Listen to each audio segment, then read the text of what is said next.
Soy Fernando Díaz Villanueva. Hoy es 27 de diciembre de 2020 y esto es La Contracrónica.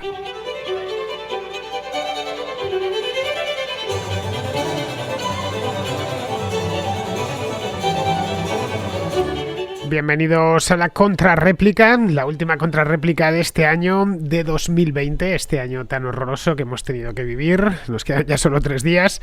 Hagamos votos para que el año 2021 venga con mejores augurios. Todo parece que así es, que las cosas no van a ir tan mal, aunque bueno, nadie sabe el futuro. No tengo yo una bola de cristal, como os digo muy a menudo, así que solo nos queda esperar en que las cosas vayan mejor. Bien, entre tanto vamos a terminarlo como siempre con una sonrisa de la mejor manera posible y formándonos mutuamente, que en esto consiste la contrarréplica, un espacio que se celebra todos los días aquí de lunes a jueves porque lo tenemos en la contracrónica normal, ordinaria, la de entre semana, pero los domingos lo que hacemos es llevar temas un poquito más de fondo, esos temas que nos interesan sin importar el momento del año.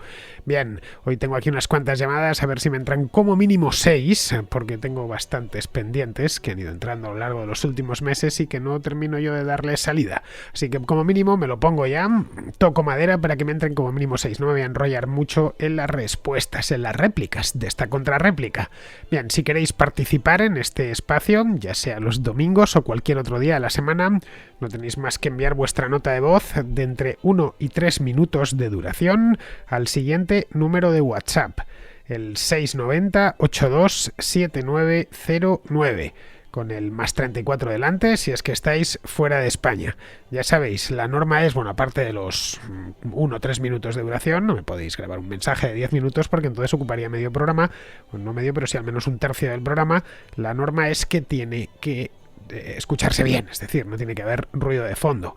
Muchos os preguntaréis, bueno, y eso no hará falta ni decirlo. Pues sí, desgraciadamente hay que decirlo porque a veces pues os asalta la duda en mitad de, qué sé yo, de una obra y me lo grabáis y claro, lo que se oye es la grúa, no se os oye a vosotros.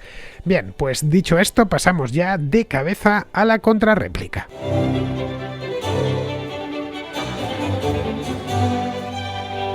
Empezamos la contra de esta semana, la última del año, con José Manuel, que es un contraescucha de Barcelona, que trae una propuesta, no sé cómo denominarla, llamémosla penitenciaria. Hola Fernando, me gustaría proponerte un posible tema para la contracrónica y un posible tema de debate que considero interesante y sobre todo que considero que está muy poco tratado. Poco no, por no decir nada tratado aquí en España, y que es muy difícil que en un país tan estatista como el nuestro se llegue a tratar y a plantear, que es el tema de las cárceles privadas, como hay en varios países, como en Estados Unidos, en Australia y otros países. Los pros y los contras, argumentos a favor y en contra, el posible ahorro que significa para los ciudadanos, etcétera. Felicidades por el programa. Sobre la titularidad de las cárceles, José Manuel, creo que no se ha hablado nunca en la contracrónica. La titularidad, es decir, de quiénes son las cárceles, de quién es el dueño de las cárceles y quién las gestiona. Pero sobre las cárceles en sí que se ha hablado en alguna ocasión, recuerdo. A ver, llevo haciendo la contrarréplica pues ya un montón de años y no recuerdo exactamente cuándo, pero sí hará quizá 3 o 4 años, sí que hablamos de esto durante varios programas. Concretamente vino este tema a cuenta de la saturación carcelaria, que no sé si lo trajo un contraescucha hace ya mucho tiempo, que había demasiada gente en la cárcel, etcétera, que la población penitenciaria era muy alta, y bueno, en aquel momento dije que efectivamente que hay más gente encerrada de la que debería haber. Esto dio lugar a cierto estupor. Dijeron, ¿cómo? ¿Que quieres liberar a los presos? No, en absoluto. A ver. En países como España, le di datos además porque para preparar aquella respuesta me documenté. En países como España, y esto es extensible a otros países como Francia, Estados Unidos, Alemania, casi cualquier país del mundo que escojamos, nos encontramos con un panorama muy parecido. La mayor parte de los presos lo están por asuntos relacionados con el tráfico de drogas. De hecho, no hay más que ir a cualquier cárcel, no solo española, de cualquier país, y mirar el listado. No hace falta que habléis con los presos, con que miréis el listado de por qué están los internos allí y veréis que es así, que la mayor parte de veces, la mayor parte de presos están por cuestiones relacionadas con el tráfico de drogas. Y a ver, Ese tipo de comercio, como he dicho aquí en multitud de ocasiones, debería ser legal, como lo es el de fármacos, el de tabaco o el de alcohol. Así que una buena parte, ya solo eso, liberaría bastante espacio dentro de las cárceles. Luego hay una cantidad considerable de delitos económicos, si los queremos denominar de esta manera, que podrían, no sé, repararse de otra manera. Si la cuestión es de puro dinero, pues se puede la ofensa cometida con dinero se repara con dinero y no hay mucho más, ya sea devolviendo el dinero o haciendo trabajos para la comunidad. Estoy hablando no evidentemente de todos, pero sí de una buena parte de estos delitos económicos. No veo yo mucho sentido, por ejemplo, en que un político que se ha corrompido y se lo ha llevado crudo, como decimos en España, pues pene sus culpas 4 años en prisión, luego salga y tenga el dinero escondido en alguna parte. No, tiene que o devolver ese dinero que ha robado, que ha estafado, o trabajar para la comunidad. Bueno, esto es realmente duro, probablemente sea más dura la condena de que pase quizá los próximos 20 años de su vida trabajando para reparar parte o todo de lo que ha robado, que tenerle 4 años o 3 años en prisión, que a veces incluso es menos, porque se empiezan a acoger a beneficios penitenciarios. Pues lo que hacen durante esos 2 o 3 años es aguantarse, qué sé yo, aprender yoga y estas cosas, o estudiar una carrera, y a los 3-4 años recuperan lo que habían robado y siguen con su vida pues financiada a costa de terceros. Vamos, que en la cárcel, es decir, encerrados entre 4 paredes, con un régimen estricto, deberían estar los quienes son un peligro para la sociedad. Es decir, los asesinos, por supuesto, los violadores, que en algunos casos esos asesinos nunca deberían salir, como aquí hemos hablado en más de una ocasión, la prisión permanente revisable, etcétera, los violadores, no sé, los condenados por delitos en los que han empleado la violencia. Es decir, un tipo que ha entrado armado en una sucursal bancaria, ha tomado rehenes y a punta de pistola, bien, ese tipo es un peligro, ese tipo tiene que estar encerrado, no hay posibilidad de que repare su ofensa, que no es tanto el robo de dinero como el haber hecho rehenes dentro de una sucursal bancaria. Si se tratase solo de robo de dinero, pues bastaría con que devolviese lo que ha robado y que después sirviese a la comunidad, si no lo ha hecho violentamente. Es decir, en esto hasta el propio derecho sabe distinguir entre un robo y un hurto. Un hurto es un robo sin violencia. A ver, hay ciertas cosas que en esto de las cárceles creo que a estas alturas ya más o menos no es que estemos de acuerdo, es que no se puede estar en desacuerdo ya que son evidentes. Por un lado, la cárcel no sirve para reinsertar. Generalmente sirve para todo lo contrario. Se entra mal en la cárcel y se sale peor de ella. No existe mayor escuela del delito que las propias cárceles. Esto lo pueden decir los que han pasado por allí. Porque aquí tenemos un caso de quererlos ilusionar, ¿no? Si les metemos en la cárcel 5 años o 10 años, va a salir pues convertido en un ciudadano modélico. No es así. Rara vez es así. De hecho, cuando sucede un caso de esos, lo señalamos y casi le hacemos un monumento en una glorieta, porque es lo anormal, vamos. Es decir, que por un lado para reinsertar no sirve, y luego tampoco es que ese castigo de privación de libertad tenga mucha eficacia. Diremos, bueno, un asesino evidentemente no buscas que sea eficaz, sino apartarle de la sociedad a la que le ha hecho daño, pero en otro tipo de delitos pues tampoco es que tenga mucha eficacia, porque la reincidencia en ese mismo delito además es la norma y no es la excepción. No sé, además hay 1000 maneras de tener a alguien controlado y en la calle cuando no es un tipo violento ni sanguinario. Es decir, una persona que no se te pueda escapar del país, que tenga que estar dando cuenta, iba a decir que tenga que ir a comisaría, qué sé yo, a un juzgado e informar de su presencia, ¿no? Es que les podemos tener, a un delincuente le podemos tener controlado las 24 horas del día mediante procedimientos electrónicos. Pero bueno, que creo que ese debería ser el debate penitenciario. Lo de la titularidad, pues está bien, pero no deja de ser un detalle al lado del problema principal, que es quién debe ir a la cárcel, es decir, quién tiene que estar encerrado, privado de libertad, y para qué sirve la cárcel. Ese sería otro debate todavía mucho más amplio. Es decir, si realmente queremos ir hacia lo de la reinserción, ya digo, tal y como está concebida, no sirve para eso, y si realmente ese castigo hasta qué punto es eficaz. Lo digo, lo de la eficacia por la cuestión de cómo reinciden una y otra vez. Bien, la titularidad, que es lo que nos trae José Manuel, pues creo que afectaría más a una cuestión de costes, es decir, cuánto cuesta el sistema penitenciario, y sobre todo a rendición de cuentas. En ambos aspectos sí que el debate se me antoja bastante interesante, muchísimo de hecho. Es decir, que al gestor de la prisión en cuestión se le podrían pedir cuentas, por ejemplo, si hay problemas dentro de la cárcel, si hay fugas, también se le pueden pedir cuentas directamente, porque este es el problema del Estado administrándolo todo.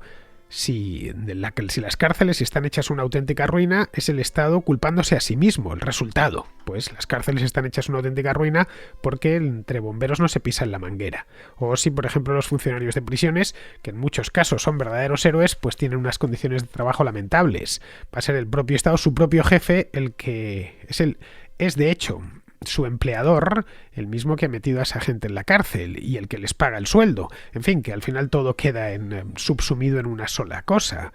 Vamos, que si las cosas van mal, igual que con los hospitales que tienen contratos con la Seguridad Social, pues pasaría exactamente lo mismo. O si, por ejemplo, ya por alargarlo un poquito más, si la tasa de reincidencia es muy alta, es decir, que, qué sé yo, el 90% de los que salen de allí después de cumplida la condena vuelven a reincidir en lo mismo.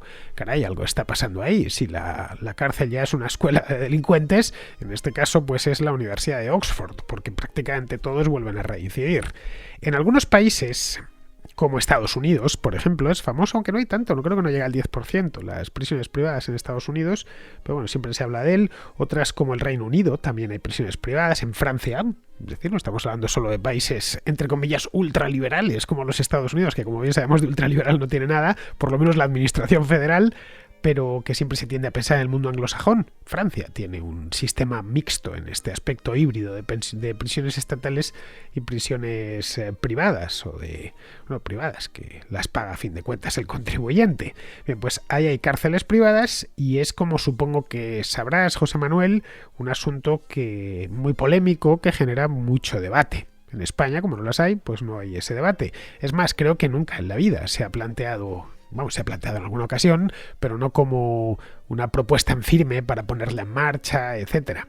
A ver, a mí personalmente, si queremos aterrizar este tema sobre hechos contantes y sonantes, a mí personalmente no me parece mal. Sinceramente te lo digo, y no porque sea un malvado, ultraliberal ni nada de esto, simplemente porque, ateniéndonos a la realidad, el Estado subcontrata otros muchos servicios, muchísimos más de los que nos pensamos. Cuando vemos una autopista que ha hecho el Estado, no la ha hecho el Estado, la ha hecho un contratista privado. Cuando vemos al ejército combatir, sí, los soldados y los militares están a sueldo del Estado, pero no las armas con las que combaten ni los uniformes con los que se visten. Estos son contratas privadas en todos los casos. Es decir, por no hablar de ciertos teatros de operaciones bélicos donde se recurre bastante a menudo a subcontratas de defensa. Vamos, no veo por qué, si se subcontratan un montón de cosas, de hecho, muchísimas más de las que pensamos, no veo razón por la que no se iba a subcontratar esto de las prisiones. Seguimos con Miguel, que hace un apunte sobre otro de los temas habituales de la contrarréplica, que hacía tiempo que no pasaba por aquí, por cierto. Me refiero, y se refiere Miguel, al derecho a portar armas. Quería hacer un apunte sobre una intervención que acaba de hacer, un oyente argentino, creo que era, en la última contracrónica de hoy, y donde expone el tema de las armas y te plantea la cuestión de si se debería, digamos, legalizar la tenencia de armas de forma bastante generalizada o si debería ser de carácter restrictivo.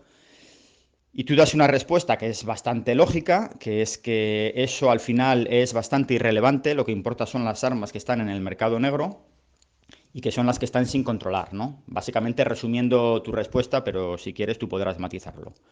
Bueno, yo no estoy al 100% de acuerdo porque, fíjate, no estamos hablando de grupos terroristas los que causan todas estas matanzas en Estados Unidos.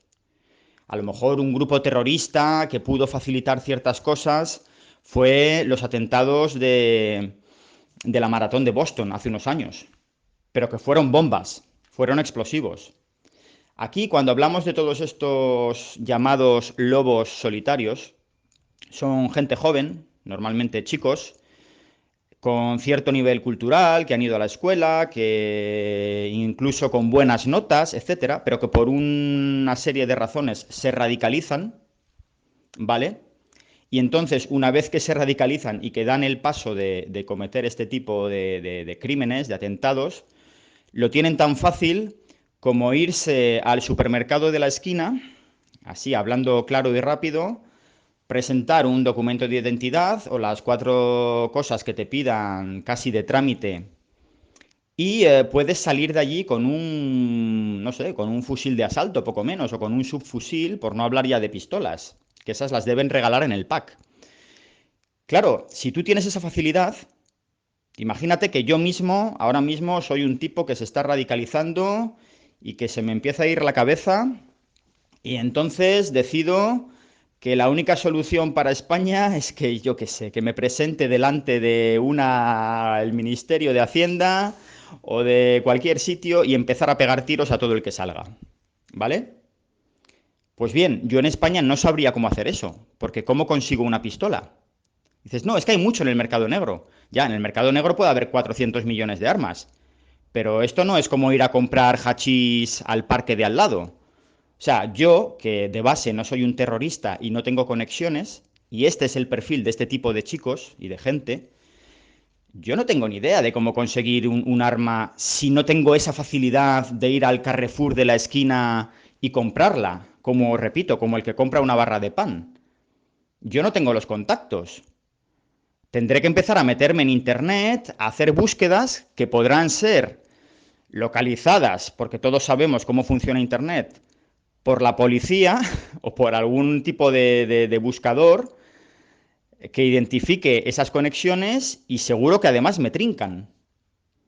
O sea que no es lo mismo que yo tenga la facilidad, si me vuelvo un pirado de estos, de ir a comprar el arma a la vuelta de la esquina, que tener que empezar a mover Roma con Santiago para conseguir un arma de fuego. Y una pistola a lo mejor la consigo, pero imagínate que quiero una metralleta. Ya imposible, vamos, es que me trincan seguro. O sea, llega la Guardia Civil y me trinca seguro, vamos, porque no sabría ni cómo hacerlo. Entonces, bueno, también hay que verlo desde este punto de vista. Si no das facilidades, todo este tipo de... este prototipo de atacantes, pues al final, ¿qué ha pasado en Europa? Que tienen que coger un coche. Sí, vale, también puedes matar a mucha gente con un coche. Pero bueno, creo que no es tanto como tener el riesgo, eso, de que te entre un loco con un subfusil en un centro comercial y que barra a 60 personas. Simplemente eso. Perdona de nuevo por la extensión, si se me ha ido un poco el tiempo. Gracias. Bueno, Miguel, a ver, esto ya lo has apuntado al final de tu nota de voz. A ver, de locos y fanáticos nadie está a salvo, absolutamente nadie. En Estados Unidos pues emplean armas y en Europa, como bien sabes, furgonetas y camiones, como en los atentados de Barcelona y Niza de hace unos años. El de Barcelona ya sabes cómo fue. En fin, fue unos tipos que agarraron una furgoneta y la metieron por todas las Ramblas, que es un paseo peatonal en Barcelona. El paseo peatonal pues probablemente más famoso de España. Luego el de Niza, acuérdate, esto fue en 2016 o 17, en pleno verano, un día además el día de la fiesta nacional, un tipo agarra un camión de gran tonelaje y nada, se mete por el paseo marítimo que estaba en ese momento lleno de peatones. Mira, un joven radicalizado, como estos de los que hablas, para si lo que quiere es perpetrar una matanza, sí, una matanza sin cuento estamos hablando, como estas de los high schools en Estados Unidos. Bien, no tiene más que alquilar una furgoneta, qué sé yo, en la primera sucursal de Europcar que se encuentre, o de Hertz o de cualquier compañía de alquiler de automóviles. Ojo, eso se alquila, ya sabes, que si tienen menos de 3.500 kilos de peso, la puede alquilar cualquiera con su permiso de conducir normal y corriente, con el B, vamos, que la puedo alquilar yo mismo aunque no haya conducido una furgoneta en mi vida. Y además, como no tengo los 15 puntos del carnet, nunca he tenido una multa, me la alquilarían sin más problemas. Si tengo más de 25 años, no me pondrían ni una pega.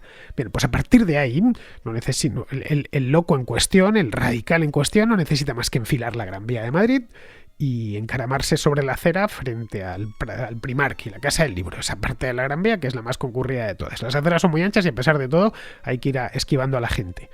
Tú te puedes imaginar la que podría organizar un tipo con una furgoneta, que todo lo que... mucho más barata que un arma, alquilar una furgoneta, no sé cuánto cuesta, pero no sé, 80 euros al día, una cosa así.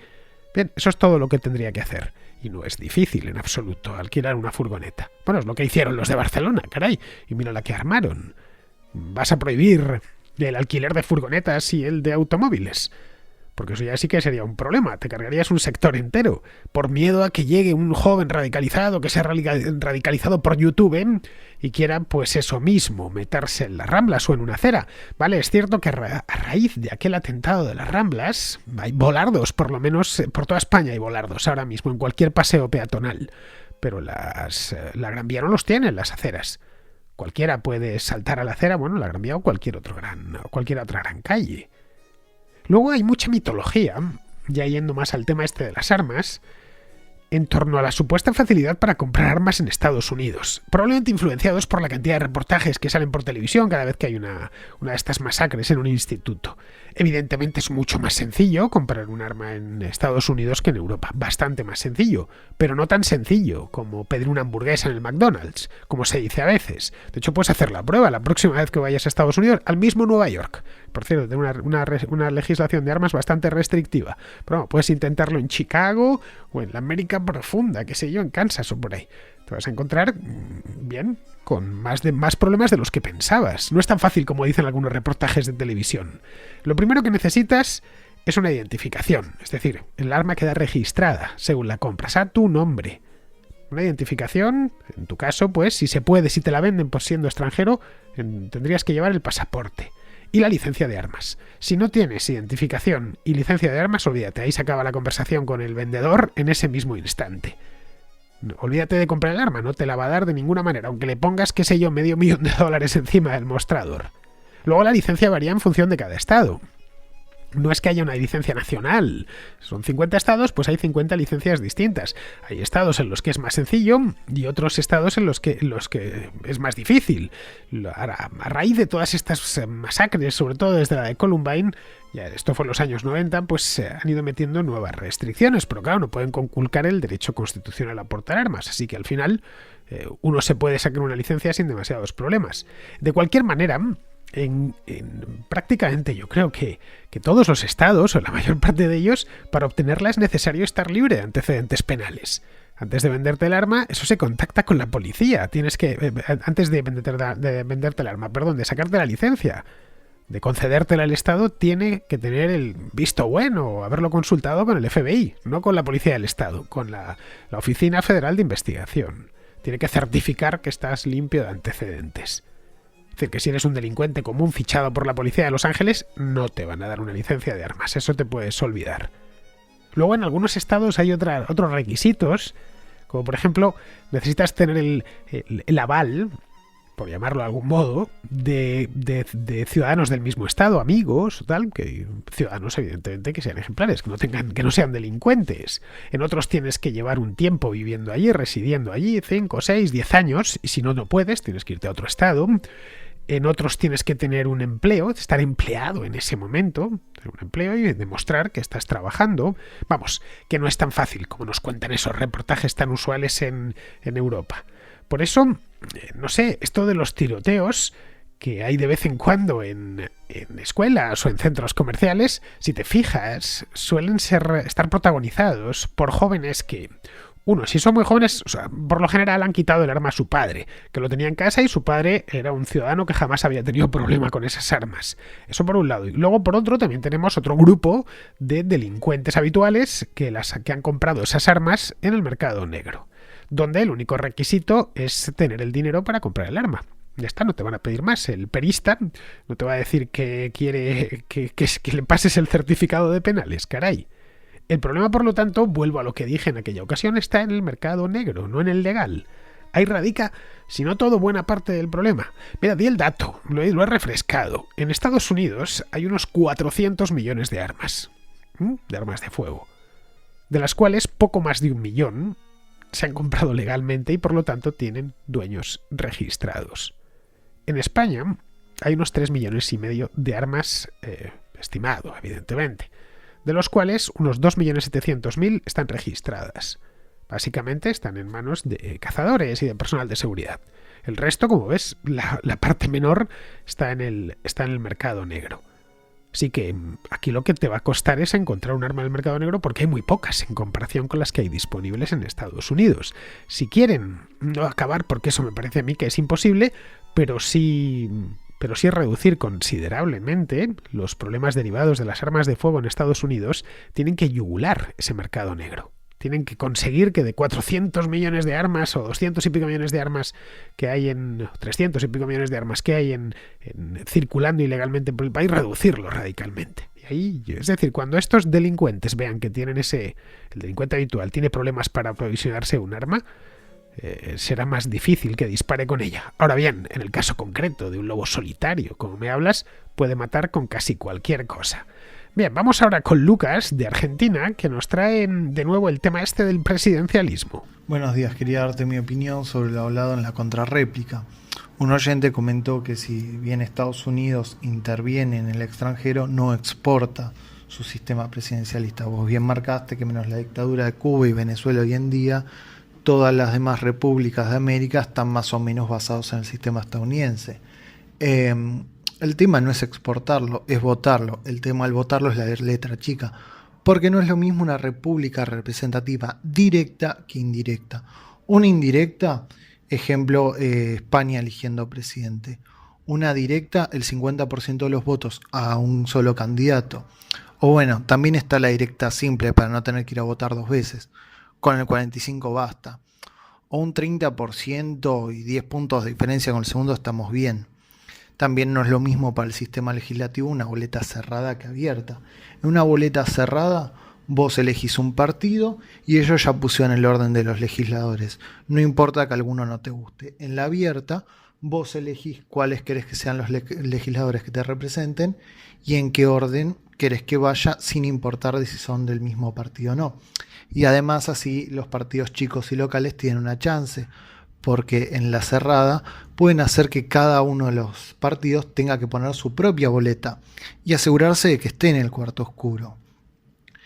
En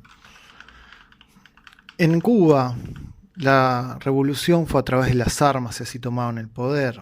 En Venezuela fue a través de elecciones, de legisladores que modificaron la constitución y demasiado tiempo fue llamada democracia. Un oyente mexicano tiene miedo de que en México el Poder Ejecutivo avance sobre el Judicial y dice que ya avanzó sobre el Legislativo. Lo que yo le recomiendo es que tenga cuidado de que no quieran hacer que los jueces sean propuestos por el presidente y votados por los legisladores y que solo ellos lo puedan sacar, porque así se convierte el lobo en un perro doméstico, con cariño desde una república representativa, directa, simple, de boleta cerrada e individual, llamada República Argentina. Bueno, Lucas, ya lo he dicho muchas veces aquí, España no tiene presidente, tiene un primer ministro que desde tiempos de Franco se llama presidente del gobierno. Antes se llamaba presidente del Consejo de Ministros. Fue un error garrafal eso, llamar presidente a esta gente. Se debió quedar con el nombre de primer ministro desde el principio, como sucede en el Reino Unido, en Suecia o en Holanda. Son primeros ministros y se les puede cambiar, nadie les ha elegido. Y la cosa debe quedar así de clara. Aquí pasa como en cualquier monarquía parlamentaria europea, como el Reino Unido, Holanda o Suecia. Se elige al Parlamento, los diputados, y el Parlamento elige al primer ministro, entre uno de sus miembros, nada más. Es decir, que aquí hace un año, que es cuando fueron las últimas elecciones legislativas en España, lo que no se votó formalmente Pedro Sánchez, sino a la lista del Partido Socialista en la que figuraba Pedro Sánchez. Y después, bueno, pues el Parlamento más costó, ¿no? Fue una cosa tan sencilla, pues tuvo que hacer un acuerdo con Podemos y demás para tener los votos suficientes, ya le invistió presidente de gobierno, es decir, primer ministro. Eso es formalmente. Luego en la práctica, pues sí, en las elecciones se vota un candidato, que es el que pone la cara. Pero vamos, eso pasa en todos los sistemas parlamentarios. De cualquier manera, si Pedro Sánchez, por lo que fuese, no hubiese querido ser presidente del gobierno, no sé, es una cosa por ponerlo de ejemplo, no hubiera pasado nada, no hubiera habido que repetir elecciones ni nada. Se hubiera ido el segundo, otro que hubiera escogido el Partido Socialista y a correr. Bien, vamos ahora con Fernando de Zaragoza, que aborda de nuevo el tema este de Cataluña. Te mando un audio con la intención de hacer un análisis un poco más profundo de todo lo que está pasando en Cataluña, en nuestro país, con el tema de la independencia. Me gustaría que desde un punto de vista histórico y económico, y dado que te he visto algún debate en el que has expuesto tus ideas sobre una red de ciudades que tienen sus derechos y su organización y que compiten y colaboran con otras en pro a un desarrollo económico liberal y positivo.